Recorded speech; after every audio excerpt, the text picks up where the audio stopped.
So how's your chaos today? Is it all-consuming or is it under control?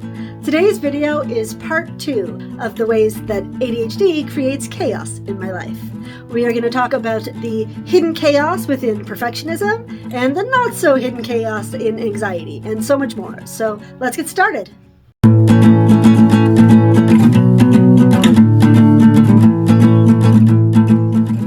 Last week's video ended with emotional dysregulation, and one of the many causes of emotional dysregulation is our inability or our unwillingness to express our needs. A neurodivergent's needs are going to be different than that of a neurotypical's. It's easy to get stuck on the belief that we are extra needy. In reality, we are only as needy as our unmet needs. Neurodivergents are people pleasers. What we need is to feel safe, and meeting the needs of the people around us seems to do that quite well. Except for one teensy little detail. When we're busy attempting to meet everyone else's needs, we completely forget about our own. When our needs aren't met, our entire lives suffer. We tend to live on the edge of our needs, so we are just surviving and never thriving. It's like we're actively trying to see how little of ourselves can be seen by the people around us. Enter perfectionism. At first glance, striving to be the best version of yourself can seem like a really good goal. Perfectionism, after all, provides strict rules to ward off all that chaos. But the control and precision that we are trying to achieve is completely unrealistic. Humans are not designed to be perfect. Perfectionism keeps you locked in, so you're busy trying to do what's right instead of trying to do it well. Because in order to do something well, you have to actually fail at it thousands of times. That's how you achieve mastery. That's the path to success. Perfectionism paralyzes you in that sense, and that type of chaos is quiet and unassuming.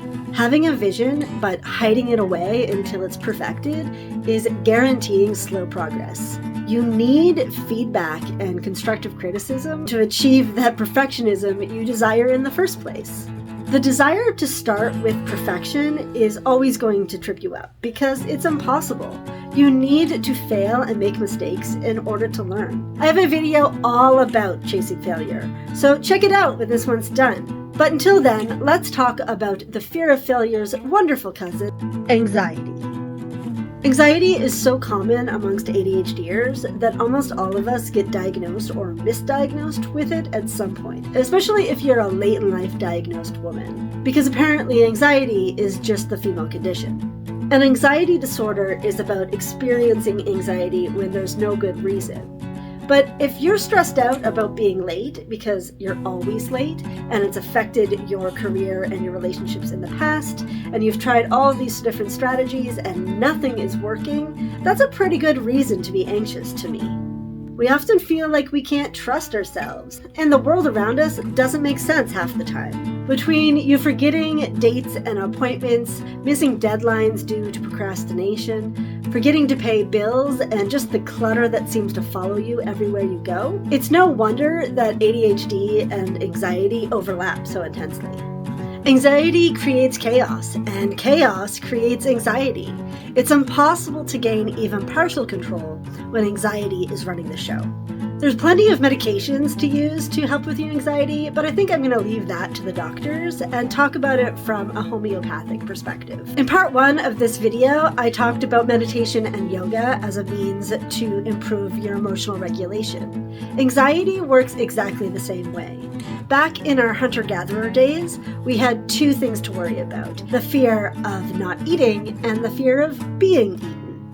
Whether we were doing the chasing or being chased, our bodies needed extra energy and our minds needed to be alert. We achieved this through the fight or flight response. By breathing heavily, we introduced more oxygen into our system. We can do the opposite simply by exhaling for longer than we inhale. That's going to calm our nervous system and get us into a more relaxed state. Anxiety and excitement really don't feel any different in the body. It's our interpretation of the situation that determines whether we feel excited or anxious. You can change how you feel just by changing your perspective. For instance, if you know that your anxiety stems from uncertainty, make a plan. Just knowing what you would do to manage the worst case scenario is going to change your perspective on how you can handle it. Imagine planning out exactly what you would do under every worst-case scenario. You wouldn't worry so much about what would happen because you would know how you were going to handle it. Just like failure, we tend to ignore and hide our anxieties. But when you look a little closer and anticipate the negative outcomes as much as we plan for the win, we are unstoppable. Anxiety has its own chaos, but it also amplifies the chaos in other areas. We've talked about the fight or flight response, but we kind of skipped over the freeze response. So let's talk about that. For ADHDers, the freeze mode can set in for very little reason. We call this task paralysis. It's the inability to execute actions even though you have a plan in your head. That's because the planning part of your brain struggles to communicate with the doing part of your brain. From the outside, it just looks like laziness.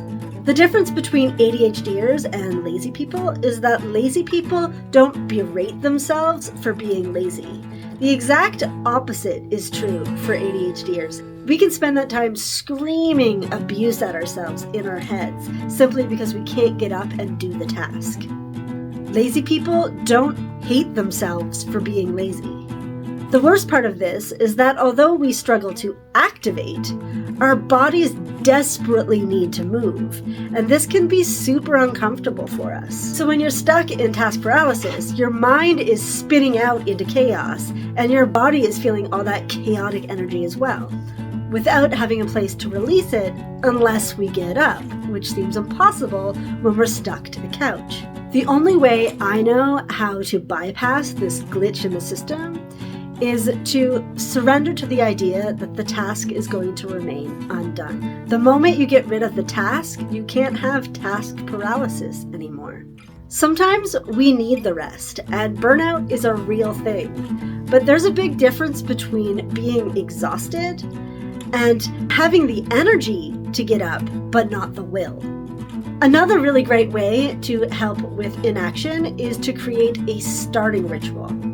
Mel Robbins' 5-second rule is the perfect example of this. Counting down from 5 and exploding off the couch or bed when you hit 0 takes the responsibility off the task and puts the focus on just getting up.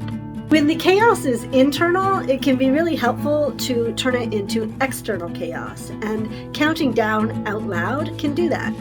The next area of chaos that I want to talk about is probably not as common as other areas, but it is something that really affects me quite a bit, and that is my sense of direction. This affects me daily, even just leaving my house, and even with a GPS in my pocket at all times. For a long time, I thought I was great at direction, but it turned out I just lived in a small town and had been there forever, so I didn't have to really think about it anymore. When I moved to Montreal a little over a decade ago, that changed everything. There are still neighborhoods that I have no idea how they sit in relation to other neighborhoods. And more than once, I've gotten on a bus or a metro and gone in the exact opposite direction of my destination. This may not be that big a deal, especially now that we have GPS on our phones, but it's still really disorienting. And having it happen on a regular basis can be very stressful and chaotic. It's not just directional though, it's also spatial. How many mystery bruises do you have right now? Walking into walls, tripping over rugs, and stubbing our toes on that table that I swear was not there just a second ago is super common for ADHDers. Part of it is us just not paying attention, sure. But also, space, just like time, is a whole lot less defined to our brains. And knowing where a body is at all times within a space just doesn't seem all that important. At least not until you're looking at your black and blue legs and trying to figure out what you did to yourself. Pain is chaos, and having a steady stream of unexplained pain can make it very difficult to think clearly. And that leads us to our final area of chaos, and it's a doozy. Neurotypicals seem to see time as linear and sequential. Every minute has 60 seconds, every hour has 60 minutes, and it's all nonsense. Time swims in chaos. No 2 minutes are truly alike. It can feel like a million years or a split second. This is true for everyone, but neurotypicals seem to be able to defer their wonky time experiences into the clock system, where neurodivergents really struggle to do that. To us, every moment in time is completely devoid of definition. It's just all mixed together. There's now and not now. We call this time blindness, which I personally think is a ridiculous way to explain it. We don't struggle to see time, we see it as it truly is, an undefinable, living, breathing monster that's shifting and moving just underneath the surface of the thing that we call time. But as a neurodivergent, if you spend your time living by the clock or trying to, you're going to create more chaos for yourself. That practical, definitive system that you think you're trying to achieve isn't real, and your brain knows better. So stop trying to fool yourself into creating order. You're just going to drain the energy you do have. Pay closer attention to your natural cycles. They're less precise and yet more accurate than the clock system. Imagine building your December slump right into your schedule, so you can allow yourself to take some time to rest when you need it most. Imagine having a flexible start time at work so you can be assessed on your efficiency and not your punctuality. I mean, is the difference between 9 and 9:05 really a fireable offense? Is being so rushed that a 10-minute delay ruins your day a worthy pursuit? I don't think so. Creating a life where time isn't such a difficult thing for you to manage is completely possible. But first, you're going to have to acknowledge that you do see time differently and build systems to make it work for you. Personally, I'm going to show up roughly at the time I said I would be there. And if you need something more precise than that, then go find a robot. Because quite frankly, I am far too busy freestyling my way through the space-time continuum, and I am unapologetic about it. If you take anything away from this video, I hope it's that the majority of your chaos is drastically reduced simply by letting go of made-up rules. Trying to live a neurotypical life when you have a divergent brain is not going to work for you. Stop trying. It forces you to try to manage the unmanageable, and finding clarity in that noise is next to impossible. There are easier ways, and you truly deserve an easier life. So get out there and contain that chaos. Turn it into creativity so you can finally start to thrive with your divergent mind. Thanks for watching. Please like, share, and subscribe. Check out part 1 of this video if you haven't already, and I'll see you next week. Bye.